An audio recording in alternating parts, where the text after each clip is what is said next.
MOVs nga nagpa-meeting, katong project monitoring, kuan yun mo. Checklist. Ha?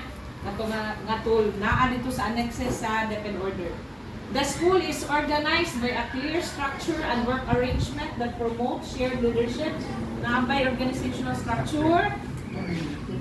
Oh, kita niya dito. Dili ni siya number 3. Ang imong leadership and governance, kung siya, iba indicator kung siya. So, butang tag leadership nimo, red ang color, lahat ng cover page siya naka-red, ibig sabihin leadership na. Butang ilag 1.1. Mo ma'am, next gibuhat na mo 1.2. ma'am.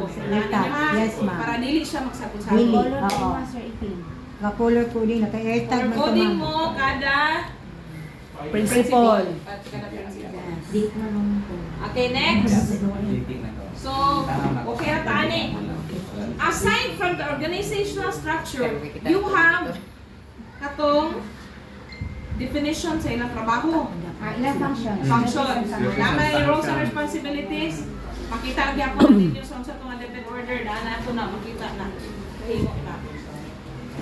Okay? So, ano tayo problema diha? Communication between and among school. Kani siya, pero kani siya nga imuhang presyo sa dagko sa eskwelahan, di gini problema ba? For example, kani siya si number 1, leadership and governance. Top. Napulo ka maestra, di ba? 5 ka maestra imuhang na diha. Di tapila na sila, mura ni bubuhat sa 1.1, isa ka maestra. May Number 2, indicator. mura niya. Ang iyang trabaho ka na. Sir, nana kay memo sir, na kay itong mga letters sir sa notice. Yan, tigo. Katupong pag SPT po, diya nga po ng trabaho. Para ninyo ha, kapuray mo, ang gather na ninyo. Di naman dyan mo na. Kay very stressful on the part of the teachers, pag lahat sila, siya yung trabaho. Di na niya kaya. Ang small school, pag 7, per teacher, meron siyang assigned per principal. So, curriculum man ang pinakadako. So, dapat si curriculum, pag 7 na kayo, dalawa dapat si curriculum. Oh, pwede man ang leadership, imuha na kay imuha magud na katok upat. Ikaw sa leader dahil. Ano ka na mo? Next. A long-term program is an operation that addresses the training and development needs. Asa naman po ni? Development needs. Asa man na? Asa man na? Pwede na to dali. Part 4 sa PCR, PD, lock session. Lock session man, butang pwede na. Sige.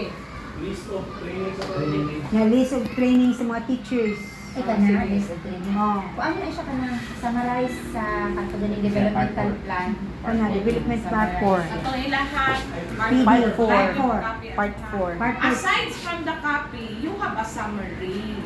Summarize. So meaning these are the following development needs of teachers na common from among the 7 teachers.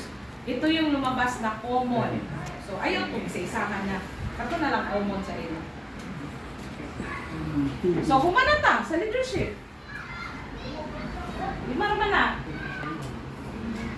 Next, let's go to curriculum.